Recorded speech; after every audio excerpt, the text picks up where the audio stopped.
നമസ്കാരം. ഞാനിപ്പോൾ ഡോക്ടറെ അടുത്താണുള്ളത്. ഡോക്ടറെ അടുത്ത് വരാനുള്ള മറ്റൊരു കാരണമെന്ന് പറഞ്ഞാൽ നമ്മുടെ പ്രിയപ്പെട്ട മൺമറഞ്ഞു പോയ പ്രേം നസീറിൻ്റെ ഓർമ്മകൾ കുറച്ച് മാമിൻ്റെ കയ്യിൽ നിന്ന് കിട്ടാൻ വേണ്ടിയാണ്. കാരണം പ്രേം നസീർ ഇന്നും ജനഹൃദയങ്ങളിൽ ജീവിക്കുകയാണ്. അപ്പോൾ പ്രേം നസീറുമായിട്ടുള്ള ആ കാലഘട്ടത്തിലെ കൂടിക്കാഴ്ചയും ആ കുറച്ച് നിമിഷങ്ങളും നമുക്കൊന്ന് ഷെയർ ചെയ്താലോ? കുഴപ്പമില്ല. ആദ്യമായിട്ട് എപ്പോഴാണ് പ്രേം നസീറിനെ കാണുന്നത്? ഞങ്ങൾ പിന്നെ ദുബൈയിൽ നിന്ന് ലീവിൽ വന്നപ്പോൾ പ്രേം നസീറിൻ്റെ അളിയൻ ജലാൽ സാർ ഹസ്ബൻഡിൻ്റെ ബെസ്റ്റ് ഫ്രണ്ടാണ്. അപ്പോൾ അത് ഞങ്ങളുടെ വീട്ടിൽ വിളിച്ചുകൊണ്ട് വന്നു. അപ്പോൾ ഞങ്ങൾ സംസാരിച്ചു.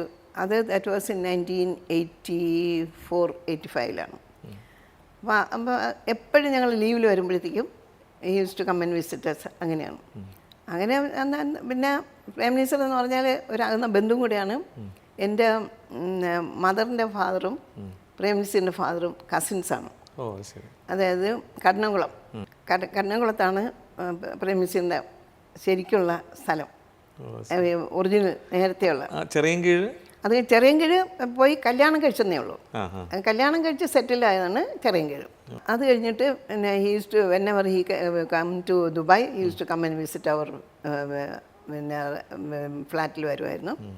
പിന്നെ he is very much interested. He stayed with 1 week he stayed in our flat also ദുബായിൽ. ആ സമയത്ത് ഞങ്ങൾ ലീവിൽ വന്നു. But he stayed there. Otherwise, he used to come and visit us. Whenever he comes over there, he used to come and visit us.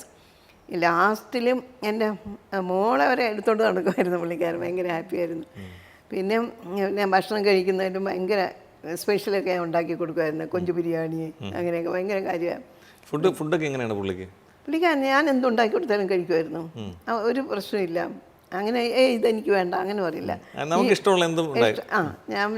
ഞാൻ ഈ fish cutlet ഉണ്ടാക്കും, പിന്നെ കൊഞ്ച് ബിരിയാണി അങ്ങനെയൊക്കെ ഉണ്ടാക്കുമ്പോഴേക്കും ഭയങ്കര ഇഷ്ടം. അതൊക്കെ കഴിക്കുമായിരുന്നു. ഇവിടെ ലാസ്റ്റിൽ ഞാൻ കണ്ടത് പുള്ളിക്കാരൻ പോകുമ്പോൾ വീട്ടിൽ, ഞങ്ങൾ പഴയ വീട്ടിൽ വന്നിരുന്നു. അപ്പം ഞാൻ ഭക്ഷണമൊക്കെ ഉണ്ടാക്കി കൊടുത്ത് കഴിച്ചു.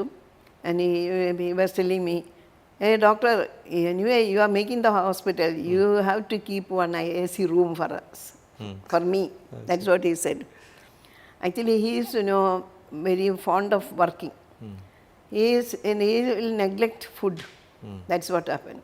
He had a peptic ulcer, bleeding peptic ulcer. You know what was his hemoglobin? Only 4 grams when he was admitted in Chennai hospital. In Chennai. So what they did, they gave blood transfusions. At the end, because maybe this matching of blood is not good, and he had a reaction with this blood transfusion. That's what I heard. Then he had a heart attack and then he died. That's what happened.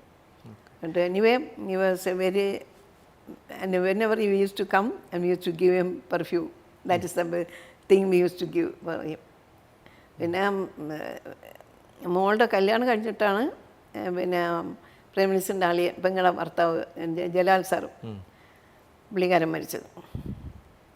ഈ കുറേ വർഷങ്ങളിൽ പുള്ളി കാണുമ്പോഴും പുള്ളിയുടെ സിനിമയെക്കുറിച്ചൊക്കെയുള്ള അഭിപ്രായങ്ങൾ ചോദിക്കാറുണ്ടോ, അല്ലെങ്കിൽ എന്തെങ്കിലും പറഞ്ഞിട്ടുണ്ടോ? അതൊന്നും നമ്മൾ സംസാരിക്കില്ല. അതിന് used to talk about shooting or സിനിമയുടെ കാര്യങ്ങളൊന്നും പറയത്തില്ല. ചോദിച്ചല്ലോ. ഇല്ല. പിന്നെ പ്രേം നസീറിൻ്റെ മോനുണ്ടല്ലോ Shanavas, he used to come to our house. അവിടെ ഫ്ലാറ്റിൽ വരുമായിരുന്നു. ഒരു പ്രാവശ്യം നോമ്പ് സമയത്ത് full 1 month he used to come for നോമ്പ് തുറക്കും. എന്നിട്ട് 8:30 ആകുമ്പോഴത്തേക്ക് അത്താഴം കഴിക്കും, പോവും. ഞാൻ കൊണ്ടുവിട്ട് കൊടുക്കും പുള്ളിക്കാരൻ്റെ റെസിഡൻറ്റ്. ഞാൻ വണ്ടി ഓടിച്ച് കൊണ്ടുവിട്ടിട്ടാണ് വരുന്നത് 9 മണിക്ക്. അങ്ങനെ പോയി. അപ്പോൾ 1 month നമ്മുടെ കൂടെ ആയിരുന്നു ഈ നോമ്പ് പിടിക്കാനും തുറക്കാനും ഒക്കെ. അത് കഴിഞ്ഞിട്ട് എനിക്ക് അങ്ങനെ ഒരു ഹാബിറ്റുണ്ട്. ഈ പെരുന്നാളിന് ഉടുപ്പെടുക്കുമ്പം നമ്മളെ കൂടെ ആരൊക്കെ ഉണ്ടോ അവർക്കൊക്കെ എടുക്കും, ഷർട്ടോ എല്ലാം എടുക്കും. അതുപോലെ പുള്ളിക്കാരനും എടുത്ത് വെച്ചു ഒരു ഷർട്ട് കേട്ടോ. പെരുന്നാളിന് വരുമെന്ന് വിചാരിച്ചു. ഉച്ചയ്ക്ക് ഉണ്ണാറായപ്പം പെരുന്നാളിന് നമസ്കാരമൊക്കെ കഴിഞ്ഞിട്ട് വരുമല്ലോ. വിളിച്ചപ്പം ഒരു 11-12 മണിയായി. ഷാനവാസിനെ കണ്ടില്ലല്ലോ എൻ്റെ ഹസ്ബൻഡ്. നീ ഒന്ന് വിളിച്ചു നോക്കിയാൽ പറയാം, അയ്യോ ഞാൻ ലൈനിൽ പോയിക്കൊണ്ടിരിക്കുക. പുള്ളിക്കാരന് ഭയങ്കര ദേഷ്യമായി. ഹസ്ബൻഡ് ഭയങ്കര ഫീൽ ചെയ്തു. കാരണം വെച്ചാൽ ഇത്രയും ഇതൊക്കെ എന്നിട്ട് പെരുന്നാളിന് വരാതെ പോയില്ലേ എന്ന് പറഞ്ഞിട്ട്. പിന്നെ അത് കഴിഞ്ഞിട്ട് 1-2 പ്രാവശ്യം കണ്ടിട്ടുള്ളൂ. ഇവിടെ ട്രിവാൻഡ്രം ക്ലബ്ബിൽ വെച്ച് കണ്ടു ഷാനവാസിനെ 1-2 പ്രാവശ്യം കല്യാണത്തിലൊക്കെ ബന്ധുക്കൾ. പിന്നെ പ്രേംനസീറിൻ്റെ ഒരു അനുജനാണ് പിന്നെ നമ്മുടെ എൻ്റെ ഹസ്ബൻഡിൻ്റെ ജ്യേഷ്ഠൻ്റെ വൈഫിൻ്റെ അനിയത്തി കെട്ടിയിരിക്കുന്നത്. ഓ ശരി, അങ്ങനെ ഒരു ബന്ധം കൂടി. അങ്ങനെ അടുത്ത അതും ഒരു ബന്ധം കൂടെ ഉണ്ട്. അപ്പോൾ കുറേ നല്ല ഓർമ്മകൾ ആ കാലഘട്ടത്തിൽ നല്ല നല്ല നല്ല വെച്ചാൽ ആക്ച്വലി അങ്ങനെയുള്ള ഓർമ്മകളാണ് കൂടുതലും ശരിക്കും. അതിൻ്റെ പഴയ ഫോട്ടോകൾക്ക് ഉണ്ടോ? എന്തിൻ്റെ? പ്രേംനസീറുമായിട്ടുള്ള ഫോട്ടോസ് ഉണ്ടല്ലോ.